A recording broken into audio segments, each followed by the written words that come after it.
लेकिन वह बनिया मानने के लिए तैयार नहीं है। आखिरकार भैल का बाबू आवा वाह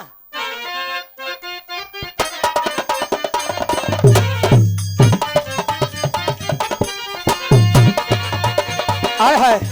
वह बनिया कहता है क्या, अरे बनिया बनिया बनिया, अरे बनिया हंस के बोला ला बयानवा, कैले गोड़ भवनवा।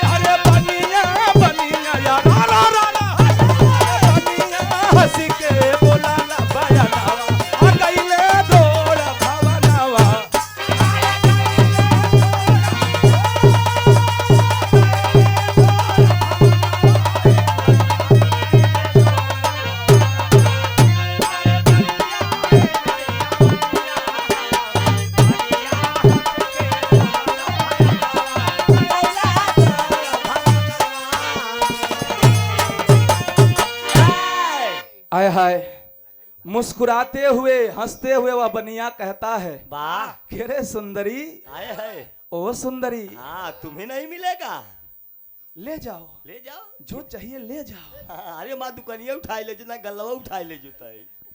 लेकिन उसके बदले में हाँ, एक चीज देना होगा। वाह क्या देना होगा? आए है अब भैया का जो फरमाइश रही कि तन से माटी वाला गाय दा हाँ। ना भैया, तनी कजरी में कजरी वाला धुन लगाए ला।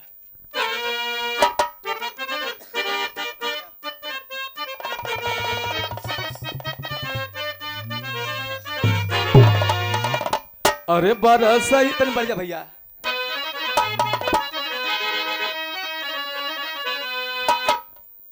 कैसे ये गीत के माई बहन सब गावे, वाह बुढ़िया माई हरे खुन्नी भाई। हाँ बुढ़िया माँ अरे भुकुर भुकुर गाँव है। अब तो धीरे धीरे परंपरा ही खत्म हो जाता। वाह नहीं खेते में धान लगावे लगे तब गावे, तीजी त्योहारे हाथे में हाथ लेके गावे, झुलुआ झूले तब गावे। वाह अब का तो लड़के तैयार है ना उधर नहरी नहर जाए थे। सच्चाई में भैया देखा जमाना, खाना भी बदला था, ओढ़ना बिस्तरा भी बदला था, वाह बोली चाली भी बदला था, रहन सहन भी बदला था, हाँ पहनावा बदल जाता। पहनावा बदला था। नहीं पहले का मनई हाँ हाँ जौ बेर्रा हाँ बजरी हाँ लौआ कच्चा चबाई जाए। हाँ तब उसे 15 लड़के हुआ आवत रहे। अब आपका मनई अब तो है चाउमीन खातन, डोसा खातन, दूठे फुल्की खातन, दूठे लड़का हुआ के कुड़ुक हो जाते हैं। सच्चाई है बाबू, खाना बदल गया, गाना बदल गया, लेकिन कैसे गाँव है बाबू आवत है।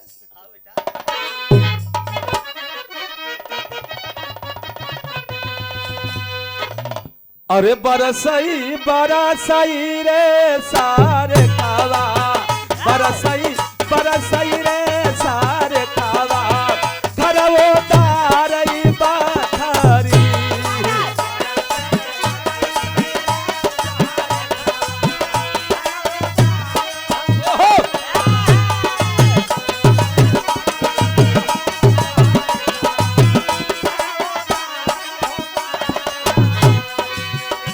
अरे घरवो दारई बाथरी।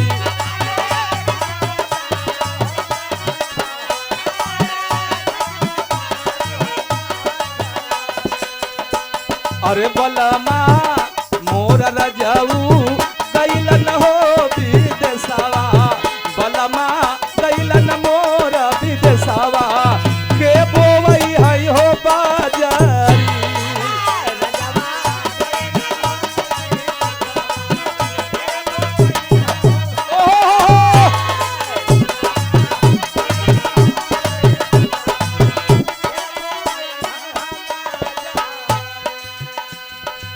लेकिन ये तो गीत है बाबू, गौर करेंगे वह बनिया क्या कहता है।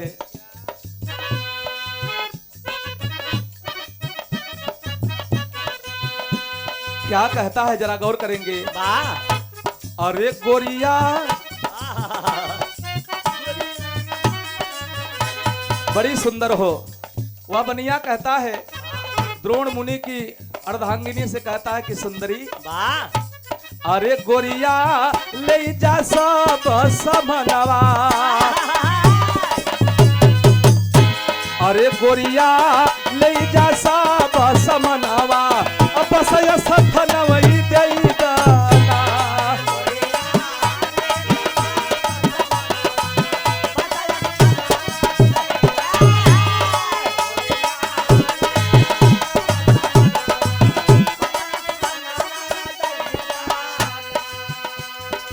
वह बनिया कहता है ले जाओ वाह जो भी चाहिए ले जाओ, इसके बदले में भैया टिकट टिकट नहीं, इसके बदले में ये अपने दोनों स्तन काट के दे दो आए है और तराजू पर रख दो, जितना स्तन का वजन होगा उतना सामान ले जाओ। आए है देखें बाबू दरवाजे पर अतिथि आए हैं, कहा जाता है अतिथि देवो भवः। वाह पहले लिखा घर पर आए हुए हाँ पहले लिखा था भाई तब सच्चाई है खुन्नी भाई। अब तो दुआरे मेहमान कितना लोग ऐसे ना तुम दुआरे का चोर। वाह के मेहमान कब जाओगे पहले लोग कहें कि भैया आओ तनी घूम टहर जा, हाल चाल हो जाए, दुखा सुखा हो जाए। वाह लेकिन आए के बाद अब लोग सोचा था कि कितना जल्दी चला जाते हैं भैया। लेकिन गौर करेंगे द्रोण मुनि की औरत चिंता में डूब गई कि अगर मैं यहां से सामग्री नहीं ले जाऊंगी, वाह सीधा पिसान नहीं ले जाऊंगी तो हमारे दरवाजे से भूखे साधु भूखे भगवान चले जाएंगे।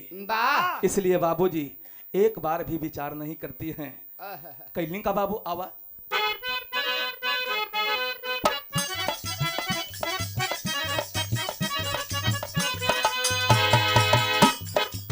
हाथ कटारी हली हली उठा, दोनों या सथन के या लगाई,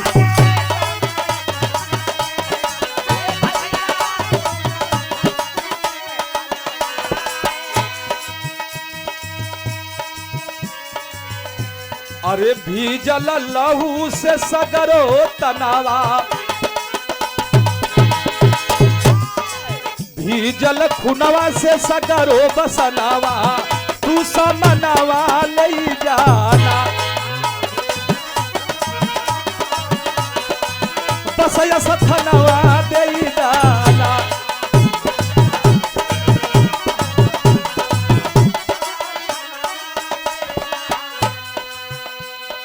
आय हाय एक बार भी नहीं विचार करती हैं, उठा करके हाथ में कटार और दोनों स्तन बारी बारी से काट करके आए है और बनिया के तराजू पर रख देती हैं वाह और ले करके आंचल में आटा चावल अपनी कुटिया की तरफ बढ़ने लगी। वाह जब दरवाजे पर आती हैं देखती है कि तीनों साधु बैठे हैं, आए है लहू लुहान शरीर एकदम पूरा वसन पूरा वस्त्र भीगल बल्लहू से। वाह आखिरकार जब इस वेश में देखे हैं बाबूजी, ऐसी दशा देखे हैं तो तीनों साधु बर्दाश्त नहीं कर पाए।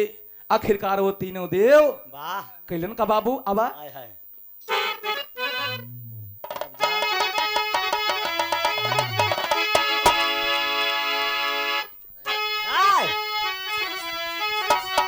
अरे खुनवा से दहिया रहल बा रंगाई, अरे तीनों देव प्रगट भइले बोले कहे माई कहे, तीनों देव प्रगट भइले बोले कहे माँ।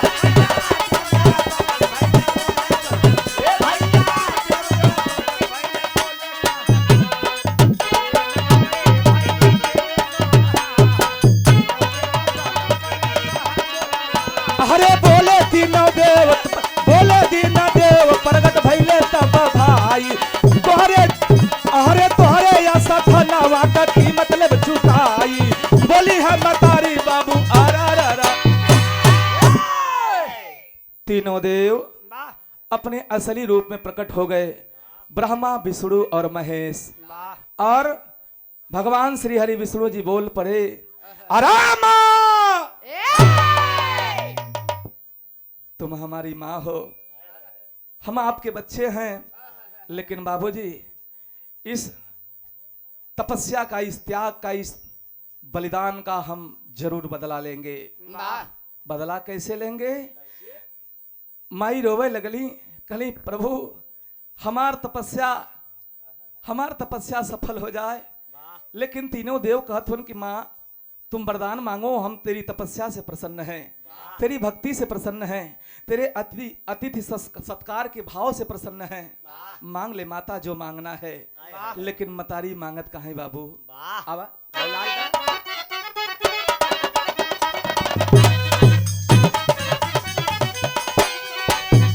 अरे गोदिया में गोदिया में गोदिया में अरे गोदिया में हमारे दुल्हा बजना मावा हटैले गोल भवनवा।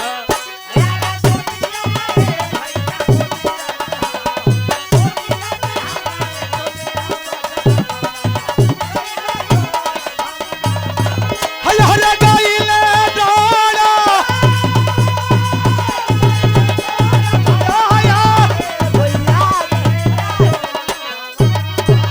आया रे गोदिया में अरा रा रा अरे गोदिया में हमारे दुल्हा जनमवा हटैले गोल भवनवा।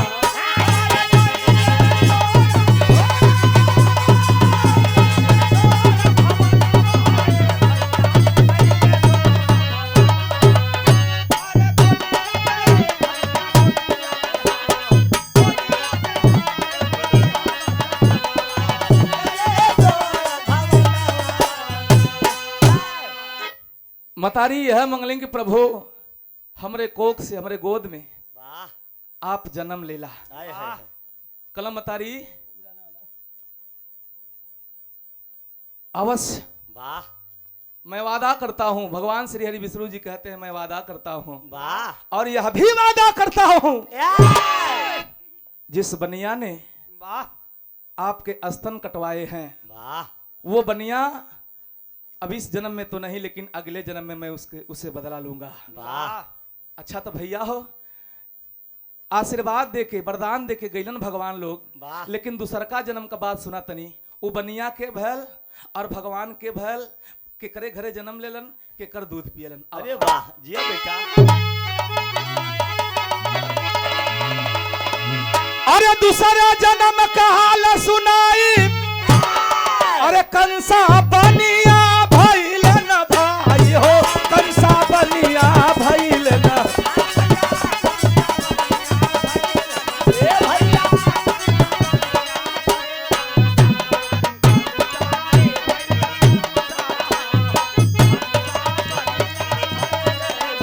अरे कंसा बनिया भइल भाई प्रभु जी बन के कुंवर कन्हाई माई के स्तन गजू।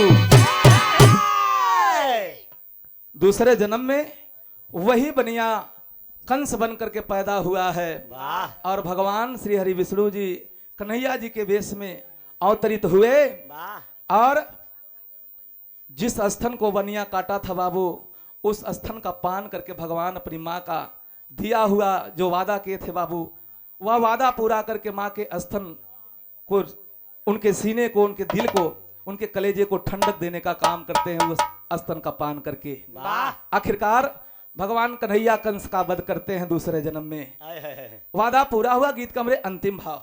वाह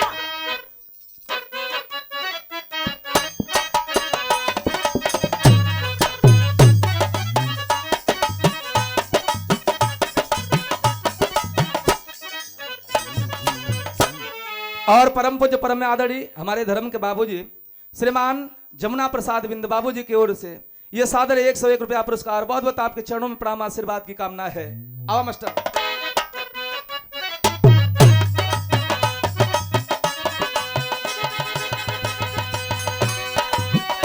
अरे छदिया तो ये भैया छदिया तो ये पंचो अरे छदिया तो बलिराम बबल दीवनावा गईले गोला भवनवाना।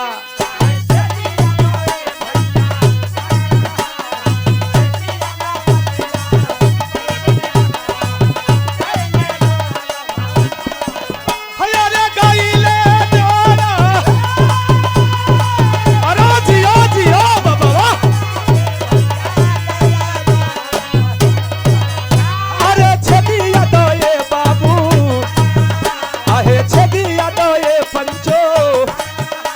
अरे छेदी यादव बलिराम यह बबलू दीवानवा अरे गईले द्रोड़ा भवनवा ना।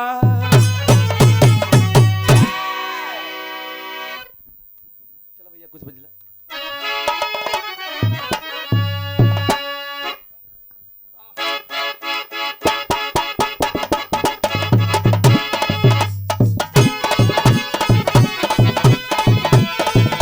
अरे जियो जियो।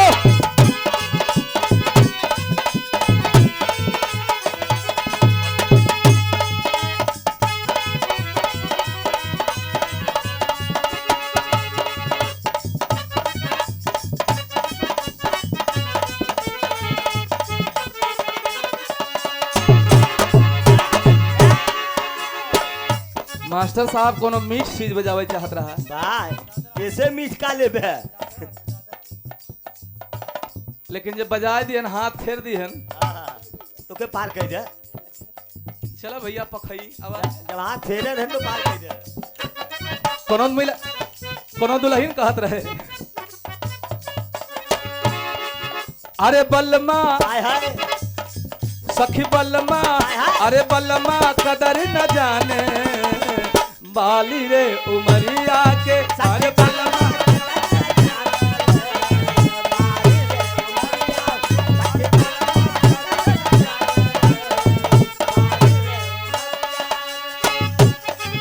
अरे कबले जोगा के राखी अरे कबले जोगा के राखी भाई कोमल शरीरिया के बलमा सखी बलमा अरे बलमा कदर न जाने बाड़ी रे उमरिया के।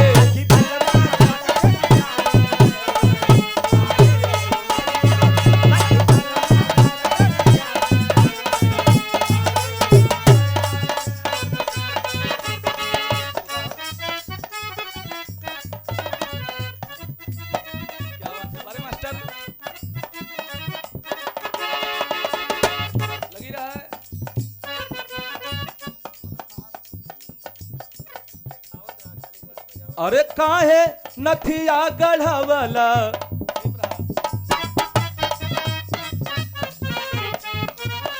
कोनो दुल्हन कहे काहे नथिया गढ़वला उधार सैयदी काहे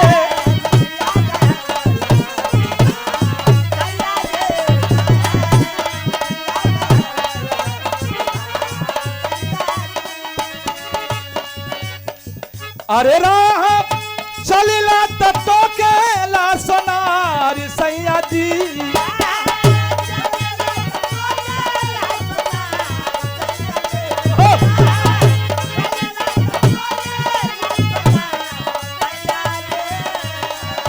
दुल्हन कहे जब गढ़वा के रहल लियवा के रहल पैरहवा के रहल तो उधार बाड़ी काहे कैला। जब दुकनिया पे जाइले तब बनियावा सोनरवा मेहना मारेला तगादा करेला का राह चलिला तको के ला सोनार सैया जी राह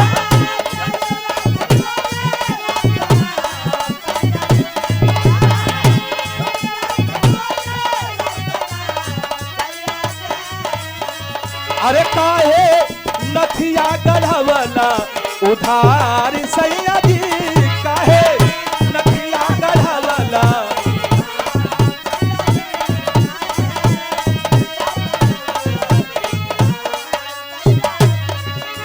ई तो दुल्हन कहे भैया लेकिन दुल्हवा कहे अरे पगली चाहे उधार ले आई चाहे कर्जा गुलाम के लिए आई लेकिन तो तोहरे बदे बाना तो के पहिरावत उड़ावत है न रे। आरतीराज उमरत कहे अरे काहे क्रिया धरावे लुतुआन की तरह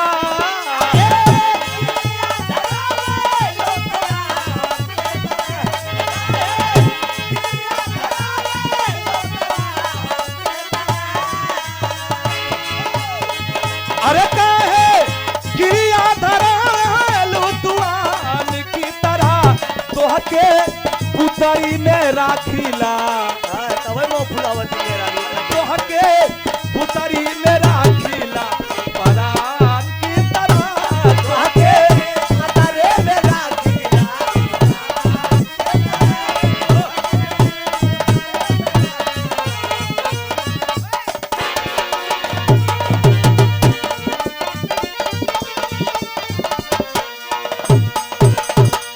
बस काम जरूरत पर भैया जीव देवे। लोगन के उबियावन भी न लगे और मनोरंजन भी होता रहे। हाँ इतना सुना उल्टी न हो बस। हाँ सच्चाई है। हाँ भैया। भक्सावन भी न लगे। हाँ रविंदर भैया ये हमारे खुन्नी भाई हैं, खुन्नी यादव उर्फ रविशंकर यादव। यही पिछले चुनाव में ये कुल का हवा अगला आवे वाला बा। हाँ तो पिछला बताओ थे भैया चला तो सुन ला इनका परिचय जान लो भैया। अब चुनाव आवे वाला बा वाह ये पिछले चुनाव में कहन बबलू हम बीडीसी के चुनाव लड़े बदे मन बनाए है। हाँ हम कहा भाई कुल कैले लेकिन चुनाव मत लड़ वाह नहीं में सारा तुम्हारा औकात पता चल जाए। हाँ कहा नहीं यार व्यवहार बनाए हमका अच्छा व्यवहार का कुछ प्रमाण द। कहा हम चक्की गाड़े पूरे गांव का आटा हमारे के यहाँ पीछे बदे आवत है। वाह अब कुल मेरा रुई आवथिन लइके हमका चचा ये बताओ तू अपने करेजा फांत रख के बतावा कि चक्कीहारा तो चोर होते हैं जर्ती काटत ये बतावा तुहार का जुगाड़वा कहाँ बबलू हम हमेशा नहीं जब सेतुआ तुआ पीछे बदे आवत है तो अगर 20 किलो चना बा तो मैं 3 किलो कना ठेली थे। हम कहा नहीं तो यह जान ला तो के सूत समेत वापस करी। हाँ हम कहा चल भैया मन बनाए 5000 हमारे तरफ से वाह। मदद अगर जीत लेवे चुनाव तो 11 किलो लड्डू और ये झूम झाम वाला जो तड़तर तड़तर बाजा बजाते हैं भैया हाँ का बाजा हमारे तरफ से। कहा तू घबरा मत हमारा 70-72 वोट तुम्हारे घर का बा हाँ भैया हो। अच्छा तो इनका माहौल बनी गया जब पता ले तो का खुन्नी भाई कहा एकदम एक तरफा यार। हाँ 250 वोट तो जेबा में बा इस समय। कहा लगभग 100-150 वोट से तो जीतब हम। वाह अरे 12 शेर हाँ, इनके मेहरुओं से पूछी वाह भौजी का हाल बा कहा देखा गांव वाले कहत हैं कि दैया जिताए दिया जेन है और संजोग देखा इनके बबुओं के हवा मार दी है। वाह देखा इस सच्चाई बताओ थे रियलिटी। एक तो हाथ वही पीरियड में बड़का बाबू के हवा मार दी है एक अलंगिया उनको मोह टेढ़ हो गया बेचारू दुआरे खड़ा है अरे सोवा है हम दिन देखा भी दे पहुंचे से वो लेके। अच्छा माया देखा गांव के इनके एक बड़की माई आई गई देखा बदे का केवला का हालचाल बा इनके बाबू केवला नाम बा कौन हाल चाल तो ठीक बा कैसे कहें सही से बतावा। अब बेचारू देखा पड़ा है खटिया लेकिन उन्हों प्रचार करत हैं कैसे चुनाव का लालच कौन देखो भौजी हमार खुनिया चुनाव लड़ गया।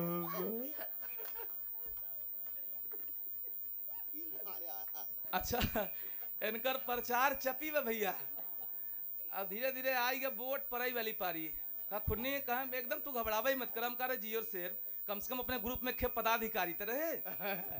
वोट पड़ी गई कंडीशन बढ़िया बा ओकरे बाद जहिया मतगणना होई वाली पारी आई भैया इनकर कौन बलाक होए पुरजागिर कौन बलाक। हाँ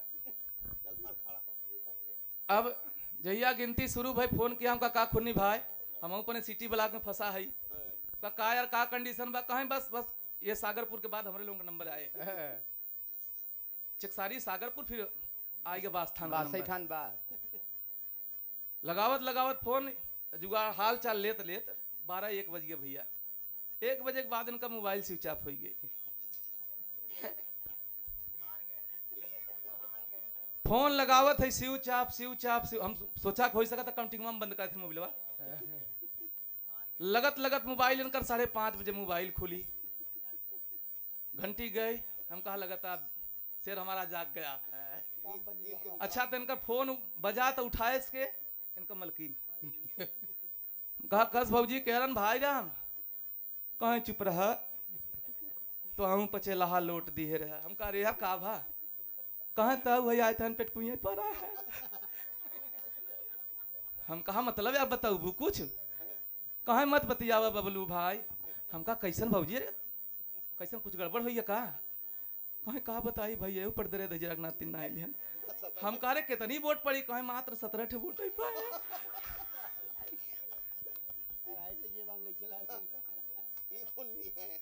ये खुन्नी है। तो भैया सबसे हाथ जोड़ी बा हमार के देखा चुनाव सोचे आप लोग कुल कैला भैया, लेकिन चुनाव वही मैंने के बाबू को विकेट गिर गया। तो आइए अब एक गीत आप लोगों के सुना चला था मार साहब तनी आवा चलो लगे।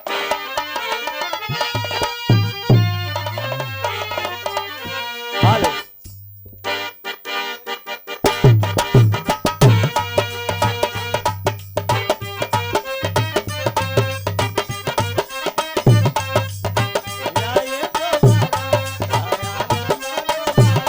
अब हम तो भये परदेसी की तेरा कोई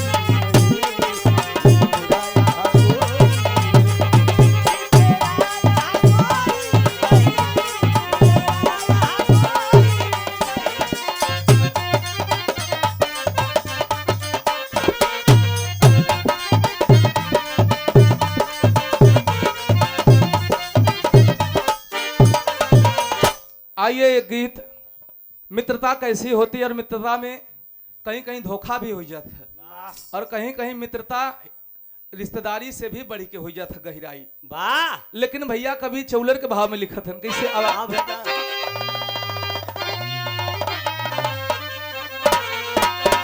दो जने संग ही रहन, दो जने दोस्त रहन, एक रहन पंडित जी एक रहन शर्मा जी, वाह दोनों जने बेरोजगार ही रहन। आए है और दोनों जने बेरोजगार रहन तो विचार बनायन कि यार यहाँ घरे बैठ के का किया, चल चली बाहर निकल चला जाए, कुछ कर कमाई बाहर में होए। वाह तो कभी चौलर का भाव देना आवा।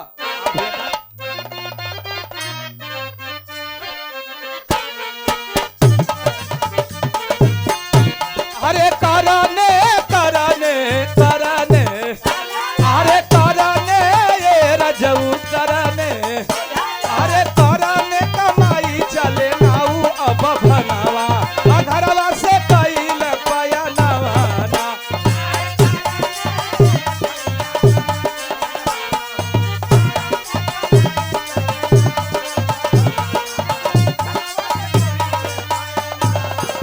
हरे घरवा से कैल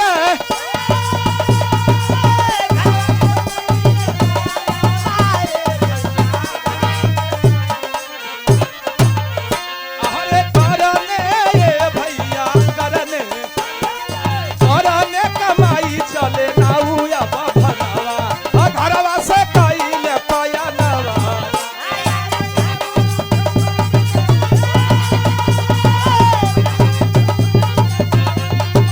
ओहो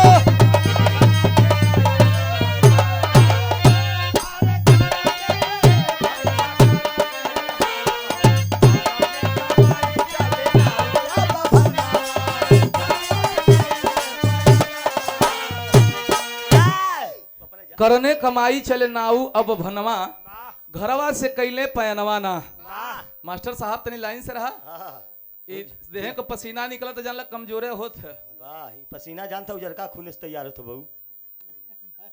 नहीं सच्चाई है भैया। कल भैया एक गायिका से कजरी रामालम गोपालपुर में बेचारी नाचत नाचत चक्कर आई गया। हाँ जना ऐसा लगा जाए ओकरे मिर्गी आई गई। आहो नहीं गस्त सच्चाई है। तो आरती रात तुम तन सा खाए पिए जा। हाँ ये सब कहते शरीर बनाए रहा काम दे। जब देह में जान रहे तो खूब बढ़िया से नचबू गोबू। तब कूदतू ना खूब। जायदे उनकर समझी वही अगर तब ये सुनत हम नहीं मजाक थोड़ा करते हैं। खाए रहे तब कूदबे आऊ कैसे कूदबे। यार रिश्तेदारी है ना बच्ची भैया। वाह लेकिन गौर करेंगे करने कमाई चले नाऊ और भनवा वाह घरवा से कैले पयनवा ना। वाह दोनों जने बाहर निकल गए। अच्छा जब बाहर निकल गए तो भवा का मास्टर आवा। आवत अरे शर्मा जी आपन जुगाड़ से टकैले, लेकिन पंडित जी का कवन जुगाड़ नहीं धैले हो। पंडित जी का कवन जुगाड़ नहीं। ए भैया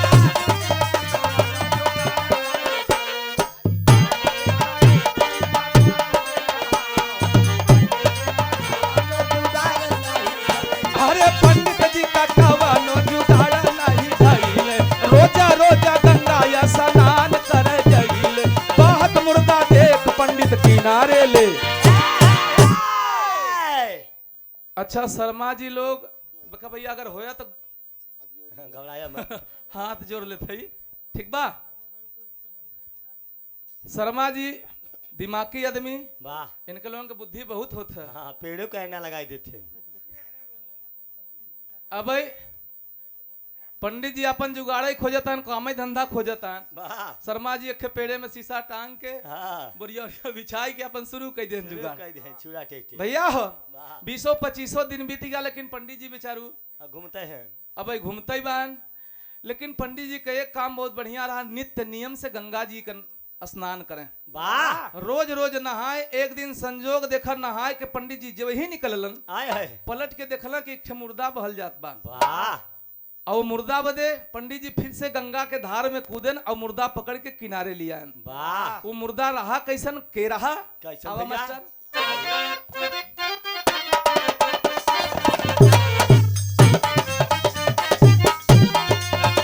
हरे साधु रूपिये ललवा साधु रूपी, हरे साधु रूपिये रजऊ साधु रूपी, हरे साधु रूपी मुर्दा जे करे पास बहु खजनवा घरवा से कइल पयनवा। यहाँ हो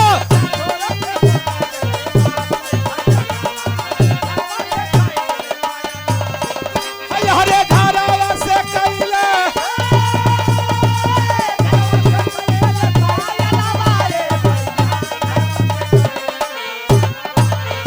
हरे साधु रूपिये रजऊ साधु रूपी, हरे साधु रूपी मुर्दा जे करे पास बहु खजनवा घरवा से कइल पयनवा।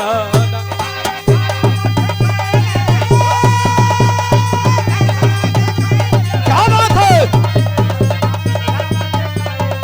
1 2 3 यहाँ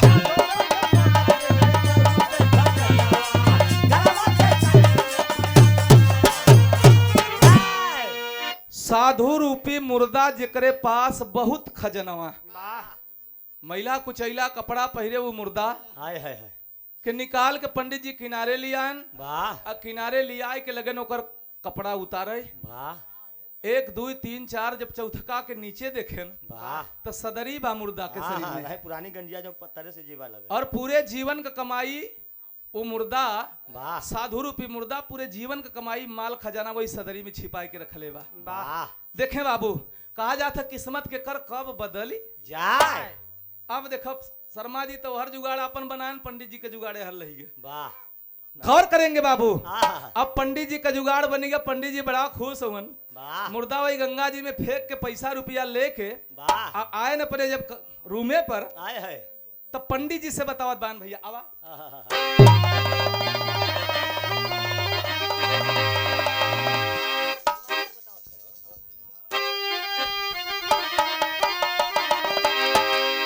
अरे पंडित जी जब की वही रूमवा से आई जी, अरे शर्मा से सगारी हालतिया बताई कहाई, शर्मा से सगारी हालतिया बताई।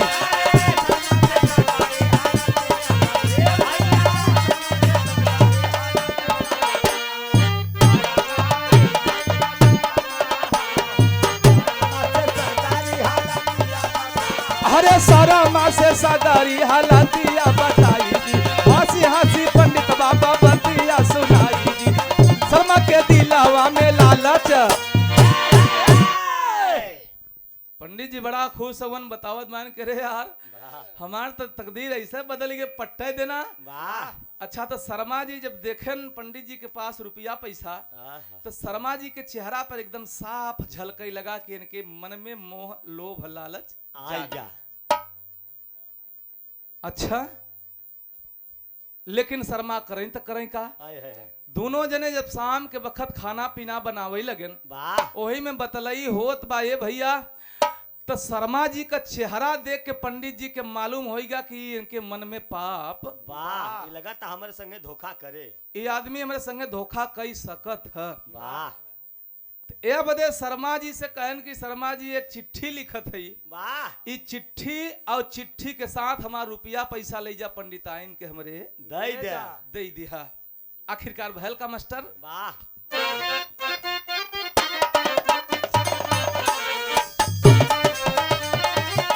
अरे चिट्ठिया का चिट्ठिया का चिट्ठिया का अरे चिट्ठिया का पाड़े बाबा कहल बयनावा घरवा से कइल 1 2 3 हाँ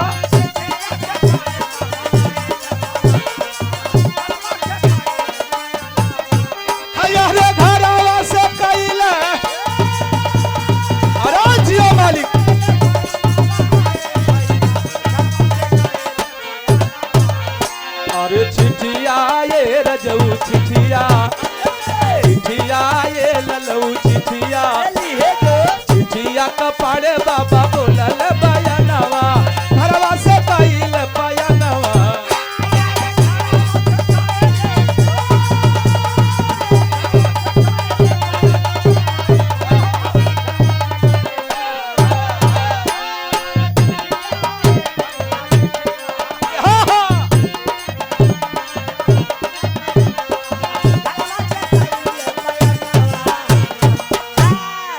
चिट्ठिया कपाड़े बाबा कइले बयनवा यह चिट्ठी के बात हमार कब हो यह चिट्ठी और रुपया पैसा पहुंचा दिया देखा पंडित जी वह चिट्ठी में लिखत का बात तनी है सुना वाह गाना का कहानी जब सुनबा भैया तब मौज पौबा अच्छा देखा वो चिट्ठी में पंडित जी लिखत का बात शर्मा जी के चोरी से वाह आवत है हाँ भैया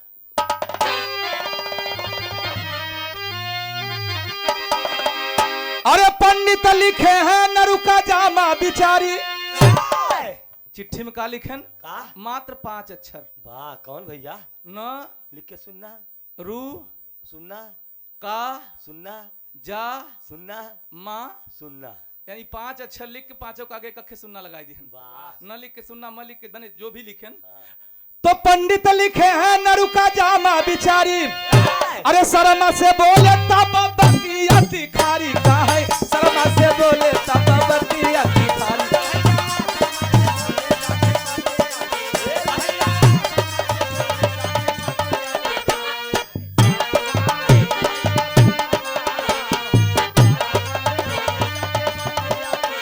अरे शर्मा से बोले बाबा बतिया तिखारी सुतले में शर्मा जी पंडित जी के मारी गौआ की ओर चले रहिया पंडित जी चिट्ठी लिख के शर्मा जी के दे दियन जब दोनों जने सोए न तब राती में शर्मा जी धोखा कही गए आए है धोखा ये कहन कि सुतले में पंडित जी का गटाई दबाई के मार डालन वाह अब मारने के बाद लाश को छिपा करके पंडित जी का जो माल खजाना बा आए है वो चिट्ठी और माल खजाना लेके घरे पर आनन वाह आए हर आए के चिट्ठी पंडिताइन के थिमाई दिहन वाह जब पंडिताइन वो चिट्ठी के पाइन बाबू आए है तो वो चिट्ठी का 5 अक्षर समझ में नहीं आवत बा कहे शर्मा जी तनी तो हाँ बाँच देता है वाह ये चिट्ठिया पढ़ दा का लिखा बा में आए है कहा हमारे समझ में नहीं पढ़ा लिखा नहीं है हाँ पढ़े लिखे शिक्षित है ले जा केहू से पढ़वाएला वाह अब पंडिताइन वो चिट्ठी के लेके घूमत है केहू बाँचे वाला ना हाँ केहू पढ़त ना बा आखिर वो चिट्ठी लेके गईलिन कहाँ बाबू आवत है? हाँ आओ भैया था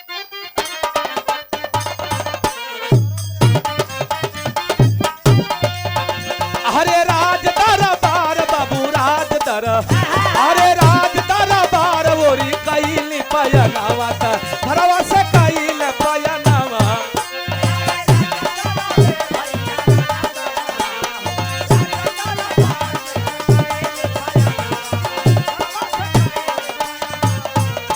हरे घरवा से कईल राजियो अरे राजा दरबार बाबू राजा दरबार बोली कईल पयनावा घरवा से कईल पयनावा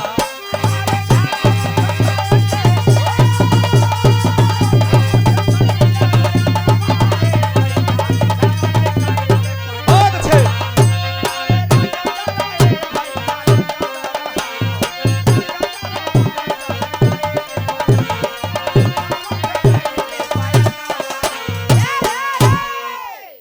वो चिट्ठी लेके पंडिताइन राज दरबार में चली गई और आज का राजा के पास जा करके वो चिट्ठी दिखावे लगिन। वाह दरबार में जितने मंत्री संतरी पंडित पुजारी ये तमाम लोग बैठे थे, हाय हाय सब लोगन के सामने वो चिट्ठी जात बा, केहू बाँचत नहीं बा, हाय हाय केहू पढ़त नहीं बा, 5 अक्षर का मतलब है केहू के समझ में नहीं आवत बा। वाह आखिर करी तक का करी। हाय हाय आखिरकार ये भैया हो, अब राजा साहब परेशान हो गए कि ये चिट्ठी कौन बाँचेगा। वाह ऐलान करते हैं। ए!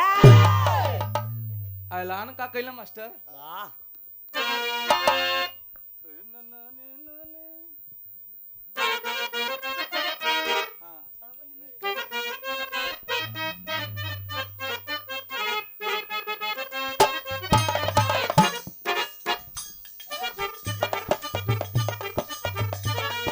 वह गीत का लाइन बा तनिया बढ़ला भैया। हाँ हाँ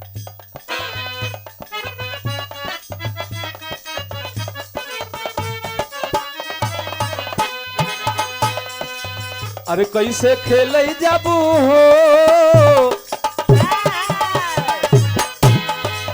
अरे कैसे खेले जाबू सावन में कजरिया बदरिया घेरे आई नदी।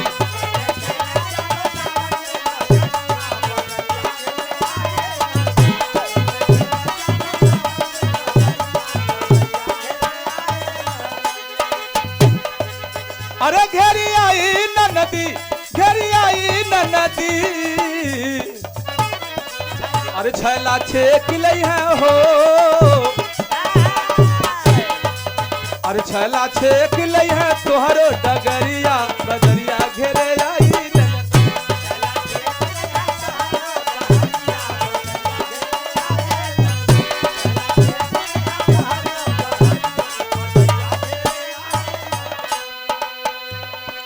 लेकिन गौर करेंगे, राजा ऐलान करवा दिए। ऐलान का करौलन,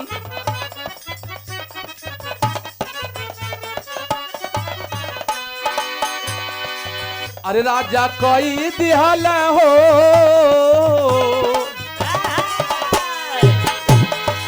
अरे राजा कोई दिहाल नगर में ये लनवा जे उत्तर बताई रजऊ। राजा में ये लनवा जे उत्तर,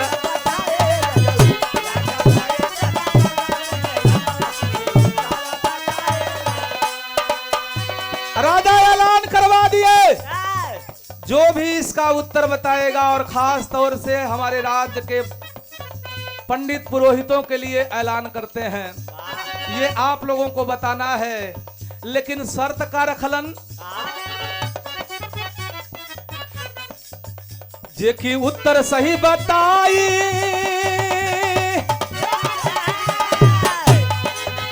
जे की उत्तर सही बताई उ त माला माल हो जाई। जे की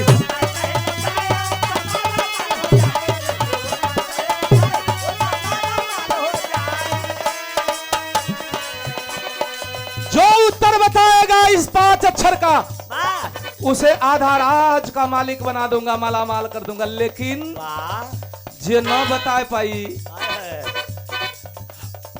तो जे की उत्तर सही बताई उता माला माल हो जाई। लेकिन जे ना बताई ओकर काट ले हब हो,